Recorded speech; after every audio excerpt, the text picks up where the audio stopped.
লাশ হয়ে বের হবো ওখান থেকে। বহুত সুযোগ ছিল পিছনে ফিরে আসার, এখন আর পিছনে যাওয়ার রাস্তাই নেই। পিছনে পুলিশ আর সামনে স্বাধীনতা। অবশ্যই আমরা সম্মানের সাথে মৃত্যু গ্রহণ করতে রাজি আছি।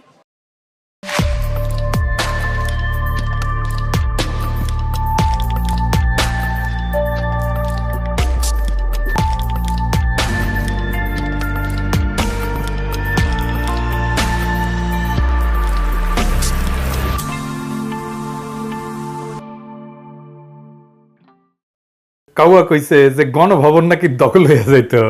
হ্যাঁ, এডিটর সাহেব কাউয়ার সাউন্ড নেন, জোরে দেন, আরো জোরে। আছে আছে কাউয়া কাউয়া ক্ষমতা সারা হবু, এটা যদি গণহত্যার সাফাই হয় তাহলে 1971-এর 25শে মার্চ পাকিস্তানি সেনারা কি অপরাধ করেছিল? টিক্কা খান ইয়াহিয়া খানের অপরাধ কি ছিল? কোনো অপরাধ তো নাই। আর্মি চালাই দিছে, ক্ষমতা নিবার ছিল ও আর্মি চালিয়ে দিছে, গণহত্যা করেছে, ওদের অপরাধ আছে নাই? একই কাজ করলো তো। এইবার আপনারা যারা হাসিনার বাঁচাইতে যায় গুলি টুলি করে ফাইসা গেছেন, তাদের হাসিনা এবার কোরবানি দিবে, জব করিবে। দেখেন আবু সাইদরে যে গুলি করেছে তারে শিবির কইতেছে, হ্যাঁ, মাছ ব্যবসায়ী হানিফ।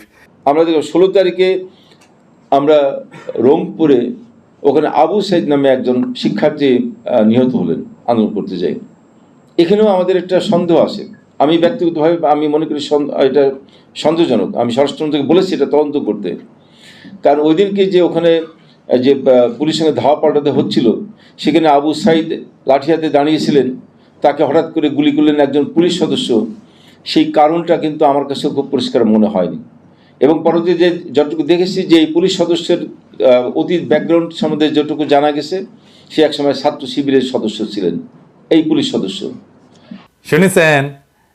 এবার কি করবে জানেন? যেগুলোকে মার্কা মারা দেখা গেছে গুলি করে ইচ্ছে টরিচ্ছে, এলোরে জামাত শিবির বানাবে, এলোরে ফাঁসি দিবে। ওই দরকার হইলে ফাঁসি দিয়ে নিজে বাঁচার চেষ্টা করবে।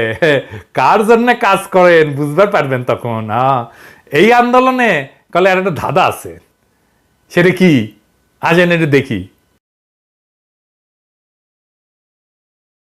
অনেকে কইতেছেন খুনি হাসিনা এটা খুজলিরে চুলকায় চুলকায় ক্যান্সার বানায় ফেললো। কেন? সুপ্রিম কোর্ট যে রায় দিয়ে কোটা সংস্কার করে দিছে সেটা তো শুরুতেই করতে পারতো, তাই না? পাইতো তো। তো আমরা এখন নির্ভরযোগ্য সূত্রে জানতে পারছি যে আওয়ামী লীগের কোন কোন সিনিয়র নেতা খুনি হাসিনাকে বিষয়টা তাৎক্ষণিকভাবে সমাধান করতে বলছিল, যা সে ইচ্ছা করে করে নাই। যদি করতো তাহলে আমাদের তালিকায় থাকা 266 জন ছাত্ররে খুন করতে হইতো না, হাজার হাজার ছাত্রদের জখম করতে হইতো না, রাতের অন্ধকারে ছাত্রদের ঘরে ঘরে গিয়া পাক হানাদারের মতো গ্রেপ্তার করতে হইতো না, হানা দিয়া গোপনে লাশ দাফন করতে হইতো না, চুক্তি ভাঙ্গা জাতিসংঘের সামরিক যান এবং হেলিকপ্টার দিয়া গোলাগুলি করতে হইতো না, গুন্ডা পান্ডা পাঠাইয়া বিভিন্ন ভবন, বিটিভি, মেট্রো রেল পুরাইতে হইতো না, নিজের দলীয় সরকারি গুন্ডা বাহিনীকে এবং নিজের দলের লোকদেরকে ধ্বজভঙ্গ প্রতীয়মান করাইতে হইতো না, নিজের দলের লোকদের কান ধরে উঠা বসা করতে হইতো না। আর কারো কারো নাকি ট্যাঙে রাখিছিল, ওই ভয় তো আর যাবে না যে পাবলিককে ধরলে কলে কে করে ট্যাঙ্গে রাখতি। অর্থনীতিকে সরকারি খাদে ফেলতে হইতো না, এত জলদি নিজের পতন ডাইকে আনার অবস্থা তৈরি করতে হতো না। দেখেন তোতলাইছে হাসিনা, দেখেছেন কি একটা অবস্থা। আমরা চাই যত দ্রুত সম্ভব এই অবস্থা পরিবর্তন হবে। অনেকটা আমরা শান্ত করে নিয়ে আসতে পেরেছি, অনেকটা আমরা এটাকে মানে বলতে পারি যে অবস্থা ছিল তাতে আস্তে আস্তে এখন ভালো হবে। এর উপরে আসতেছে রেমিটেন্সের ধাক্কা, কেউ রেমিটেন্স দেবে না। আর ওর মাথা গেছে খারাপ হইয়া সৌদি আরবে বাংলাদেশের এমবেসি ও কান্নাকাটি শুরু করেছে যে গুজব আছে আপনার টাকা পাঠান, রেমিটেন্স পাঠান, ঘন্টা দিবে, দেবে দেবে দেবে দেবে। ওই যে এডিটর সাহেব ওই যে কয়েন দেবে বইরা বইরা, হ্যাঁ আইসো দেবো, অসুবিধা তো নাই, কইছি তো আসবা ঢুকে দেবো, আসবা ঢুকে দেবো কয়েন পিছু দিয়ে। একজন প্রবাসী যদি বিপদগ্রস্ত হন এই প্রবাসে এই গুজব রটনাকারীদের কথায় প্রভাবিত হয়ে, এটি খুবই দুঃখজনক। এটি শুধু তার জন্য, সেই ব্যক্তির জন্য এটি ক্ষতি না, এটি তার পরিবারের জন্য, পরিবারের সদস্য যারা তার প্রতি নির্ভরশীল তারাও বিপদে পড়ে যাচ্ছে। এখন বিষয়টা হচ্ছে, আমি বিশ্বাস করি এই গুজব রটনাকারীদের গুজবের জবাব দিতে হবে সত্য দিয়ে। সত্যই হচ্ছে মিথ্যার বিপক্ষে সবচেয়ে বড় জবাব, এবং সেটি প্রবাসী বাংলাদেশিরা সবসময় দিয়েছে, এখনও দেবে। তার আরও বেশি বেশি করে রেমিটেন্স পাঠিয়ে দেখিয়ে দেবে তাদের দেশপ্রেমের প্রমাণ তারা দেবে। আমাদের এই সংযুক্ত আরব আমিরাত এখন রেমিটেন্স প্রেরণের দিক থেকে শীর্ষে অবস্থান করছে। যাই হোক, এবার ধাঁধার এই উত্তর নিয়ে এক কথা বলি। ধাঁধার একটা সম্ভাব্য এবং নির্ভরযোগ্য উত্তর আমরা পাইছি, সেটা হইল এই আন্দোলনকে সহিংসতার দিকে ঠেলে দিয়া আমাদের দেশের শত শত মেধাবী ছাত্রদের লাশ ফেলাইয়া খুনি হাসিনা এবং তার মালিক ভারত একটা ধূম্রজাল সৃষ্টি করছে। আর সেই ফাঁকে ভারত তার দালাল সরকারের সহযোগিতায় মোংলা বন্দর চট্টগ্রামের পর বাংলাদেশের দ্বিতীয় সমুদ্র বন্দর দখল করে নিছে। দ্বিতীয়ত আমাদের আন্দোলন চলতেছিল কালে ভারতীয় পণ্য বর্জন আন্দোলন, ভারত কাদা আন্দোলন, এটাকে চাপা দেওয়ার চেষ্টা করছে। আমরা আগে দেখছি বাস পুরানোর চুক্তি করছে আওয়ামী লীগ, আবার মেট্রো রেল পুরানো হয়েছে আওয়ামী লীগ নেতার মাধ্যমে শুনতে পাইতেছি, পত্রিকায় দেখতেছি। কোটা আন্দোলনের শুরুতে আমি ভারতের একটা গন্ধ পাইছিলাম, এটা বলায় তখন কেউ কেউ বিরক্ত হয়েছিলেন, দু একজন মন্দ কথাও বলছেন। এখন দেখা যাচ্ছে যে আমার সন্দেহটা অমূলক ছিল না। আপনারা কি জানেন যে চীন কিন্তু মোংলা বন্দরের ব্যবস্থাপনা করার জন্য আগ্রহী ছিল? তার কারণ ছিল চীন মেরিটাইম সিল্ক রোডকে আরো বিস্তৃত করতে চাইতেছিল। এই যে দেখেন, তিস্তা প্রকল্প ছাড়া মোংলা বন্দরের পরিচালনা তার অগ্রাধিকারের মধ্যে ছিল। তাদের আশা ছিল বেজিং সফরের সময় খুনি হাসিনা এই বিষয়ে চীনের সাথে সরকারিভাবে চুক্তি সম্পাদন করবে। চীনের এই আশা হাসিনা ভন্ডুল কইরা দিল জুন মাসে দ্বিতীয়বার ভারত সফরের সময়। সেই সফরে সে কেবলমাত্র তিস্তা বা মোংলা বন্দরই ভারতকে দিয়ে আসে নাই, সে বাংলাদেশের ভূখণ্ড, সমুদ্র, আকাশসীমা এবং বাংলাদেশের সামরিক কৌশলের উপর ভারতের কর্তৃত্ব সমর্পণ কইরা দিয়ে আসছে, যা পুরোপুরি চীনের স্বার্থের বিরুদ্ধে গেছে। এর মধ্যে আছে ভারতকে ট্রেন করিডোর দেওয়া, যেটা আমরা বুকের রক্ত দিয়া হইলেও রুখে দেওয়ার প্রতিজ্ঞা করছি। তাই খুনি হাসিনা যখন বেজিং গেল, সে গেল খালি হাতে, কিন্তু বেহায়ের মতো ভিক্ষার একটা বিরাট ঝুলি সাথে নিয়ে গেল। চীন যখন দেখলো হাসিনা সবকিছু ইন্ডিয়ারে দিয়ে দিছে, তখন চীন তারা লাথি দিয়ে খেদায় দিছে। এই যে কোটার একটা সেটেলড ইস্যু হাইকোর্টের দিয়ে আনসেটেল করাইলো, কে করাইলো? হাসিনা করাইছে। ছাত্রদের মাঠে নামে পাখির মতো গুলি করে মারলো, বিশাল একটা গোলযোগ সৃষ্টি করলো, যেটা আমরা আগে কোনোদিন দেখি নাই। সেটা এখন মনে হইতেছে একটা অত্যন্ত পরিকল্পিত খেলা। এর কয়েকটা উদ্দেশ্য। কি কি উদ্দেশ্য আসেন এক এক করে দেখি। প্রথমত, একটা ধোঁয়াশা সৃষ্টি কইরা মানুষের দৃষ্টি সেদিকে সরাইয়া দিয়া ফাঁকে মোংলা পোর্ট দখল করা সম্পন্ন করা, সেই সাথে ভারত খ্যাত আন্দোলনকে ভুলাই দেওয়া। দ্বিতীয়ত, চরম অত্যাচার চালাইয়া সমাজের, বিশেষ করে মেধাবীদের, তরুণ সমাজের মেরুদণ্ড এমনভাবে ভেঙে দেওয়া যেন তারা ভবিষ্যতে আর উঠে দাঁড়াইতে না পারে এবং ভারতের কর্তৃত্ব পুরোপুরি মেনে নিতে বাধ্য হয়। এতে করিডোর, ট্রেন থেকে শুরু করে ভারতীয় অন্যান্য সকল চক্রান্ত বাস্তবায়ন করা সহজ হয়। তৃতীয়ত, খুনি হাসিনা সরকার বাংলাদেশের জনগণের উপর কি পরিমাণে অত্যাচার চালাইতে পারে তার একটা হিসাব নেওয়া।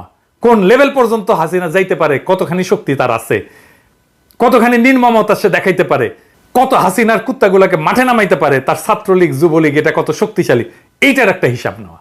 চতুর্থত, বাংলাদেশের সশস্ত্র বাহিনীকে ভারত কতটুকু কন্ট্রোলে আনতে পারছে তার পরীক্ষা করা। পঞ্চমত, চীন এরকম একটা সংকটে কিভাবে রিয়াক্ট করে সেটা দেখা। এতে কি ইন্ডিয়া সফল হয়েছে? হ্যাঁ, ভারত আংশিক সফল হয়েছে। মানুষের চোখে ধুলা দিয়া মোংলা বন্দর দখল করে ফেলছে। কিছুটা হইলেও ভারত খেদা আন্দোলন ব্যাহত হয়েছে। এখন তার কেউ এটা নিয়ে কথা বলে না, আমিও বলি না। আর্মি যে হাসিনার কুত্তা, আর্মি যে ইন্ডিয়ার পোষা কুত্তা, এটা প্রমাণ হয়েছে। কিন্তু ভারত যেটার হিসাব করে নাই, সেটা পরিস্থিতি পুরাই নাগালের বাইরে চলে গেছে। তাই ইন্ডিয়াকে এখানেই থেমে যেতে হবে, মোংলা থেকেও তাকে বিদায় নিতে হবে। কেন তাকে যাইতেই হবে সেটা দেখায় দিছে আমাদের তরুণরা। তাদের দ্বিতীয় উদ্দেশ্য তারা বুক পাইটা সবলে রুখে দিছে। ভারত ভাবছিল ইন্ডিয়ান সিনেমা, সিরিয়াল দেখা, ভারতের পোষা বাঙ্গু প্রগতিশীলদের বয়ান শুনা আমাদের তরুণদের ব্রেন ওয়াশ হয়ে গেছে। এরা ফার্মের মুরগিতে পরিণত হয়েছে। এরা কইতো টিকটক প্রজন্ম। হে, কেমন টিকটক ঢুকাই দিছে সেটা বুঝবার পারিচ্ছি এখন। হ্যাঁ, ইন্ডিয়া এটা স্বপ্নেও কল্পনা করতে পারে নাই, সেটা হইলো আমাদের তারুণদের মহাকাব্যিক বীরত্ব। সুতরাং ভারতের এই চক্রান্ত আমাদের তরুণদের মেরুদণ্ড ভাঙা তো দূরের কথা, বরং তাদের সাহস, আত্মবিশ্বাস কয়েক লক্ষ গুণ বাড়ায় দিছে, পুরা জাতিকে ঐক্যবদ্ধ করে তুলছে। তারা একের পর এক বীরত্বের গাথা তৈরি করতেছে। তাদের তৃতীয় উদ্দেশ্য অর্থাৎ খুনি হাসিনার শক্তি পরীক্ষা, সেখানেও ভারত ব্যর্থ হয়েছে। ছাত্রদের আন্দোলনের মুখে 3 দিনের মধ্যে তার দলীয় বাহিনী বিশ্ববিদ্যালয় থেকে, রাজপথ থেকে, সব জায়গা থেকে কান ধইরা, নাকে খত দিয়া, লেজ তুলে পালাইছে। হ্যাঁ, হাসিনাই বলছে ওর 21 জন নাকি জয় বাংলা হয়ে গেছে। আবার শুনছি কাউরে কাউরে নাকি পিঠে ওই রাস্তার ধারে টেঙে থুছিল, পা উপর দিকে, মাথা নিচের দিকে। তো ছাত্রদের সামনে কোনোদিন দাঁড়ানোর সাহস পাবে না এরা। খুনি হাসিনার লেসপেন্সার এখন মাতাম করিচ্ছে যে তাদের গুন্ডা বাহিনীর এই করুণ পরিণতি দেখা ওরা জিন্দেগি তার আসবে না। একই অবস্থা খুনি হাসিনার পেটোয়া পুলিশ বাহিনীর 1.5 দশক ধরে জনগণের উপর নিপীড়ন চালানোর পর তারা ভাবছিল এবার ছাত্রদের উপরে হামলা চালায়, সরাসরি গুলি করে গ্রেনেড ছুঁড়া তাদের সহজে পরাভূত করবে, কিন্তু ঘটনা ঘটছে উল্টা। ছাত্র জনতার হাতে হাসিনার খুনি পুলিশ যে প্রতিরোধের সম্মুখীন হয়েছে, ওরা যে ট্রিটমেন্ট পাইছে তা বাকি জীবনে ভুলতে পারবে না। পুলিশ পুরাই ফেল, সেই সাথে সিভিল প্রশাসনও পুরাই ফেল। ফলে এই প্রথমবারের মতো খুনি হাসিনাকে আর্মি ডাইকা কারফিউ দিতে হয়েছে। ইন্টারনেট কাইটা সারা দেশকে প্রস্তর যুগে নিয়ে যাইতে হয়েছে। ও কাটে নাই তো, ওটা এমনি এমনি নাকি বন্ধ হয়েছে, পলক কইছে, হ্যাঁ ওটা নাকি এমনি এমনি বন্ধ হয়ে গেছে, নেট নাকি এমনি এমনি বন্ধ হয়েছে। আমরা ইন্টারনেট বন্ধ করিনি, ইন্টারনেট বন্ধ হয়ে গেছে। আমরা ইন্টারনেট বন্ধ করতে বাধ্য হই। শুনেছেন? নেট এমনি এমনি বন্ধ হয়েছে, আমরা রেমিটেন্স বন্ধ করি নাই, এমনি এমনি বন্ধ হয়ে গেছে। খুনি হাসিনা এবং তার লেসপেন্সার উপায়ন্তর না পেয়ে বিএনপি জামাতকে দোষ দিচ্ছে। এই বয়ানটা আসছে ভারত থেকে। বাংলাদেশে নিযুক্ত ভারতের হাই কমিশনার চরম মিথ্যাবাদী, ডাইনিয়ার একটা বিনা সিকরি হাসিনার বান্ধবী।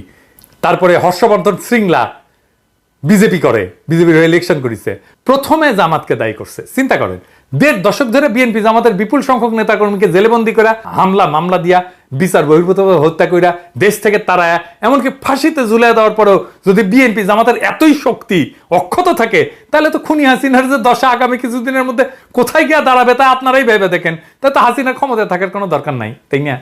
এত নির্মম নির্যাতনের পরে যেই দলের এত শক্তি থাকে, সেই দলের সামনে ও দাঁড়াবে কেমনে?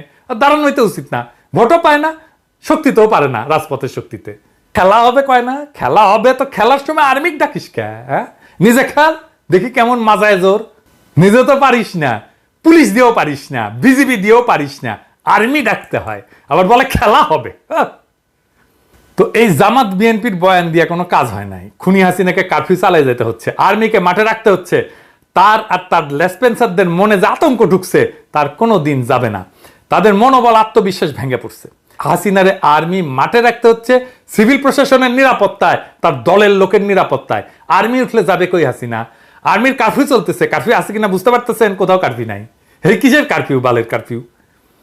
এই জিনিস আর রিপেয়ার হবে না। আগের ডিক্টেটরদের পতনকালে এই অবস্থা হয়েছে, এবারও তাই হবে। যেসব খুঁটির উপর খুনি হাসিনার রাজত্ব এতকাল টিকে ছিল, সেগুলোতে বিশাল বিশাল ফাটল ধরিছে। বিভিন্ন জায়গায় পুলিশ বিজিবি আত্মসমর্পণ করেছে, ছাত্ররা ওদের কিছু না বলে ছেড়ে দিছে। এরপরে অবশ্য তারা এই ভুল করবে না, কটিতে ঝুলাইছিল না ঠ্যাং উপরে, মাথা নিচের দিকে করে, এরপরে শয়ে শয়ে ঝুলাই রাখবে। যে ট্রিটমেন্ট করিস এটা ওরা ভুলবে না। খুনি হাসিনা এখন কেবল ভারতের করুণার উপর দাঁড়ায় আছে, কিন্তু শিগগিরই ভারতও উপলব্ধি করতে পারবে যে এই খুনি ডাইনি এখন ভারতের জন্য একটা লায়াবিলিটি বা বোঝায় পরিণত হয়েছে। ইন্ডিয়ান মিডিয়ার দেখিচ্ছেন না, হাসিনা গেলাচ্ছে, এখন তুলাধনা করে দিচ্ছে। কেন? ওরা বুঝতে পেরেছে যে হাসিনা একটা লায়াবিলিটি হয়ে গেছে। একে গদিতে রেখা ভারত আর 1 ইঞ্চি আগেতে পারবে না, যেমনটা হয়েছিল এরশাদের ক্ষেত্রে। ভারতের চতুর্থ উদ্দেশ্য সেনাবাহিনীকে পুরোপুরি কন্ট্রোলে আনা, সে কাজে সে কিছুটা হলে সফল হয়েছে। দেখালাম তো কয়েকটা জাউরা সেনাদের একটা পার্টকে জনগণের বিরুদ্ধে দাঁড় করাই দিতে পারছে কিছু বিশ্বাসঘাতক জেনারেল এবং উচ্চ পর্যায়ের অন্য কিছু অফিসারদের কারণে। সেনাবাহিনীর উপরে মানুষের আস্থা, শ্রদ্ধা আর ভালোবাসা জয় বাংলা হয়ে গেছে। তবে শেষ দেখা এখনো বাকি। সেনাবাহিনীর একাংশ খুনি হাসিনার অবৈধ আদেশ নির্দেশ মানলেও তাদের বৃহত্তর অংশের এতে সায় আছে কিনা তা আমরা এখনো নিশ্চিত জানি না। সরকার আমাকে এমনিশন তুলে দিচ্ছে, মানে আমি একজন স্টুডেন্ট হয়ে আর একজন ভাই স্টুডেন্টের বুকে গুলি চালানোর জন্য সরকার আজকে আদেশ দিচ্ছে আমাদের সেনাবাহিনীকে। আমি দেখাতে চাচ্ছি যে এরকম একটা বুলেট কিভাবে পারলো সরকার, যে আমাদের ভাই যারা স্টুডেন্ট তাদের বুকে গুলি করার জন্য। না, খুব খারাপ লাগলো যে সেনাবাহিনীদেরকে এত সম্মান করে আজ সেনাবাহিনীকে আজকে গুলি করার জন্য আজকে আদেশ দিছে। 120 রাউন্ড করে দিয়েছে। আমার মানে সত্যি খুব যাওয়ার ইচ্ছা ছিল না, কিন্তু তাও বাধ্য হয়ে আমাকে যেতে হচ্ছে। মানে আমার কথা আসতেছে না আজকে, মানে কি বলবো, মানে সরকার এত নিচে হয়ে গেল। 71 বা 75-এর মতো সেনারা আবার জ্বলে উঠবে কিনা তা দেখার জন্য সামান্য কিছু কাল অপেক্ষা করতে হবে। আয় অপেক্ষা কাজে নাও লাগতে পারে, আমার খুব একটা ভরসা নাই। হ্যাঁ, আপনাদের যাদের এখনো অনেক ভরসা আছে তারা দেখতে পারেন, অসুবিধা নাই, আমার ভরসা নাই, বুঝছাও। ভারতের পঞ্চম উদ্দেশ্য চীন কিভাবে প্রতিক্রিয়া দেখায়, সেক্ষেত্রে ভারতের ক্ষতি হয়েছে সবচেয়ে বেশি। কেমনে? এতে চীনের লাভ হয়েছে। আন্দোলনের সময় চীন মোটামুটি চুপ করে থাকছে, আন্দোলন নিয়ে সরাসরি মন্তব্য করে নাই। তাদের রাষ্ট্রদূত শুধু বলছে যে তারা বাংলাদেশে শান্তি এবং স্থিতিশীলতা দেখতে চায়। খুনি হাসিনার চীন সফরকালে চীনের প্রেসিডেন্ট শি ডিপ্লোম্যাটিক ভাষায় কিন্তু তাকে ভারতের এজেন্ট বলে চিহ্নিত করছিল। তিস্তা এবং মোংলা ভারতকে দিয়া খুনি হাসিনা সেটা প্রমাণ করছে। এই আন্দোলনে বাংলাদেশের সমগ্র তরুণ সমাজ চলে গেছে খুনি হাসিনার বিরুদ্ধে এবং সেই সাথে তার মালিক ভারতের বিরুদ্ধে। কোনো কিছু ভারতের বিরুদ্ধে গেলে সেটা শত্রু হিসেবে চীনের লাভ, আর শত্রু যে বন্ধু সেটা তো যুদ্ধ আর কূটনীতির চিরকালের নিয়ম, তাই না? সেই জন্য চীন কিছু না কইরাই বাংলাদেশের তরুণদের কয়েক প্রজন্মকে পাশে পেয়ে গেল। তরুণরা কেন এমন বিস্ফোরিত হইল, আসেন সেটা একটু দেখি। আমার পেশাগত কাজে জেনারেশন জেড এর মনোজগৎ বুঝে পরিকল্পনা করতে হয়, তাদের মন মানসিকতা বুঝতে হয়, কয়েকটা একাডেমিক কোর্স করতে হয়েছে। এই জেনারেশন জেড যদি কোনো বিষয়ে কমিট করে, এরা যদি কোনো কিছুকে ভালোবাসে, তাহলে এটা জীবন দিয়ে প্রোটেক্ট করবে। হাসতে হাসতে মৃত্যু ভয়ের উপরে ডাকাতি করতে পারবে। এরা যদি কোনো কিছুকে ঘৃণা করে, তাকে একেবারে ধ্বংস করে দেবে। এদের মৃত্যুর ভয় নাই, এরা ক্ষমতাকে কেয়ার করে না। বন্দুকের সামনে এরা এমনি এমনি হাজারে হাজারে বুক পাইতে দেয়নি। অভূতপূর্ব দৃশ্য, এই দৃশ্য বাংলাদেশ আগে দেখে নাই। এই ডেঞ্জারাস প্রজন্মকে হাসিনা চেনে না। এদের বুকে আছে 52, 71 আর 90 তারুণ্যের সাহসের যোগফল। এদের কাছে পৃথিবীর ভবিষ্যৎটা খুব গুরুত্বপূর্ণ নিজের চাইতে। এই কারণে সে তার বর্তমানকে বিসর্জন দিতে দ্বিধা করে না। মুগ্ধ কেন টিয়ার শেলের জ্বালা মুছতে মুছতে ভাই পানি লাগবে, ভাই পানি লাগবে বলিয়া পানির বোতল নিয়ে গুলি খায় মাথায়, সেটা নিশ্চয়ই এখন বুঝতে পারতেছেন। এরা এখন দেশের মালিকানা ক্লেম করছে, এরা খালি হাতে ঘরে ফিরবে না। আগামী দিনগুলোতে আমাদের দ্বিতীয় মুক্তিযুদ্ধ এবং আমাদের স্বাধীনতা, সার্বভৌমত্ব, আঞ্চলিক অখণ্ডতা রক্ষার লড়াইয়ে চীন ভারতের স্নায়ুযুদ্ধ এক বিশাল ভূমিকা পালন করবে। এর একদিকে ভারত আর তার কৃতদাস খুনি হাসিনার দল, অন্যদিকে বাংলাদেশের আপামর জনতা, যাদের পাশে কূটনীতির নিয়মে চীন, যার সামরিক এবং অর্থনৈতিক শক্তির সামনে দাঁড়ায় থাকার সামর্থ্য ভারতের নাই। সুতরাং আমাদের বিজয় অনিবার্য। কিন্তু আমাদের তো অন্য কারো সাহায্যের জন্য বসে থাকলে চলবে না। বাংলাদেশে আরো সুবিধা নেওয়ার জন্য ভারত খুনি হাসিনার মাধ্যমে নতুন নতুন ভয়ঙ্কর ঘটনা ঘটাবে। তাই যে কোনো পরিস্থিতিতে ভারত খেদাও আন্দোলন থেকে চোখ ফেরানো যাবে না।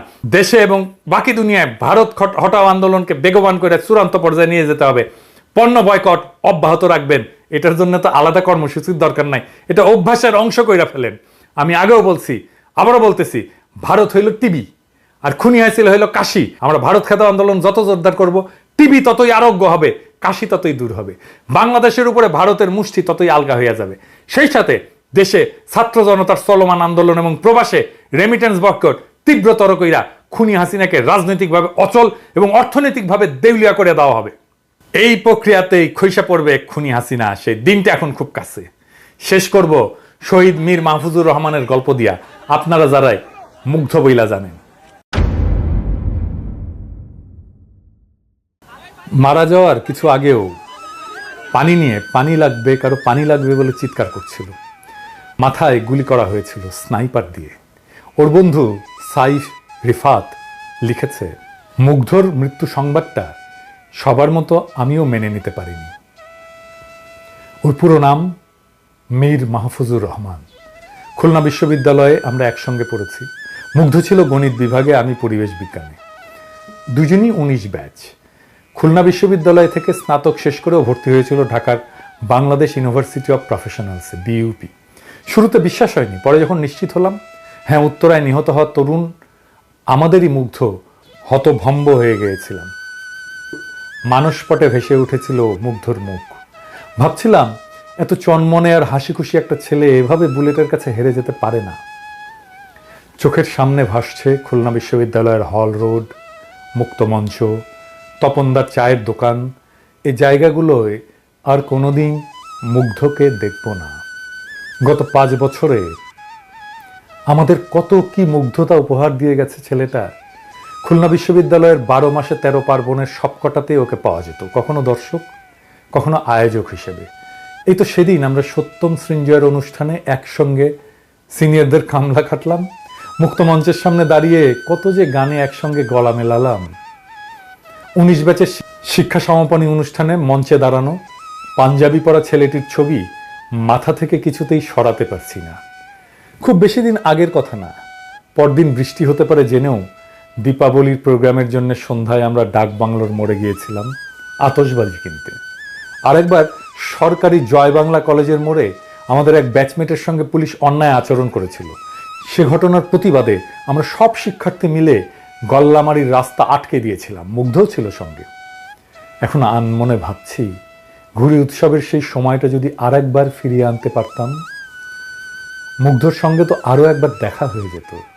স্লোগানে, রাজপথে, কবিতায় কিংবা নিচ্ছ তুচ্ছ কোনো কাজেও ঠিকই হল রোডে হাজির হয়ে যেত আমাদের মুগ্ধ। মুগ্ধরা আসবে হাজারে হাজারে, কাতারে কাতারে। এক নদী রক্ত পেরিয়ে বাংলার আকাশে যেদিন মুক্তির সূর্য উঠবে, সেই সূর্যের ছটায় মুগ্ধরা থাকবে।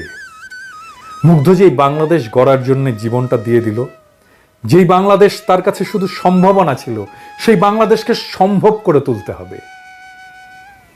মুগ্ধ ছিল বিপ্লবের সন্তান। বিপ্লব হচ্ছে সেই মাহেন্দ্রক্ষণ, একটা মাহদীয় সময় যখন একটা জনগোষ্ঠী তার জাতীয় আকাঙ্ক্ষার সর্বোচ্চ শিখরটা হুট করে ছুঁয়ে ফেলে, বিদ্যুৎ চমকের মতো বা লাফিয়ে ওঠা দ্বীপের শিখার মতো।